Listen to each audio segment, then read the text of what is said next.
Memasuki tahun 2026, wajah pemidanaan di Indonesia mulai berubah. Kitab Undang-Undang Hukum Pidana yang baru resmi berlaku sejak 2 Januari membawa pendekatan lain berupa pidana kerja sosial sebagai alternatif hukuman penjara. Pemerintah menilai tidak semua pelaku tindak pidana harus berakhir ke jeruji besi. Bagaimana mekanismenya? Berlakunya KUHP baru 2 Januari, nanti hasil koordinasi para kalapas Karutan dengan pemerintah daerah ini sudah membuat beberapa alternatif dan tempat dan jenis pekerjaan yang dikerjakan. Dalam pelaksanaannya, peran aparat penegak hukum dibagi secara tegas. Penerapan pidana kerja sosial sepenuhnya merupakan kewenangan hakim. Jaksa tetap menjadi eksekutor putusan pengadilan, sementara pembinaan dan pengawasan dilakukan oleh pembimbing kemasyarakatan. Dalam KUHP yang baru itu ada namanya pedoman pemidanaan. Nah, secara umum, kalau ancaman pidananya itu tidak lebih dari 3 tahun, hakim dapat menjatuhkan pidana kerja sosial. Pidana kerja sosial itu beraneka ragam bentuknya. Jaksa Agung Pidana Umum, Profesor Asep itu sudah mempersiapkan itu. Karena semua jenis pidana, eksekutornya itu adalah jaksa. Bahwa nanti sesudah itu baru dibimbing oleh pembimbing kemasyarakatan.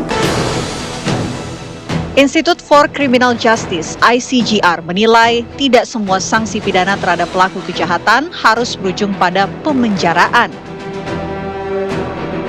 Opsi pidana kerja sosial bisa dijalankan dengan tetap menempatkan pelaku di tengah masyarakat, namun di bawah pengawasan negara. Tidak semua bentuk sanksi itu harus ditempatkan. Tidak semua ketika orang dinyatakan bersalah begitu harus ditempatkan di penjara.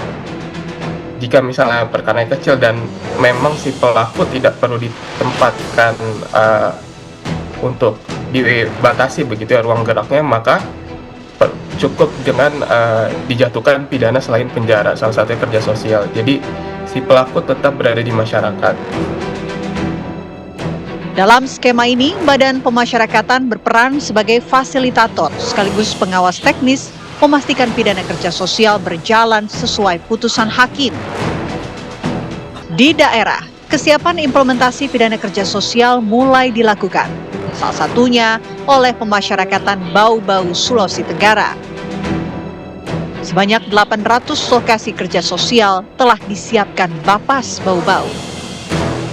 Kami yang harus memastikan juga terkait dengan kehadiran dengan membuat daftar hadir setiap harinya. Nanti pelaku pidana kerja sosial ini termasuk di dalamnya juga mencatat aktivitas yang dia lakukan di dalam menjalankan pidana kerja sosialnya. Mulai dari minimal 8 jam ya dan maksimal 240 jam. Nah, di situ nanti peran pembimbing kemasyarakatan sebagai fasilitator antara terpidana kerja sosial, kemudian jaksa dengan tempat pelaksana pidana kerja sosial. Antara lain nanti di dalam dokumen litmas yang tadi saya sampaikan, sebagaimana pertimbangan sudah disebutkan juga nanti tempat kerja sosialnya apakah di rumah sakit, apakah di puskesmas, apakah di panti, apakah juga di sekolah misalnya.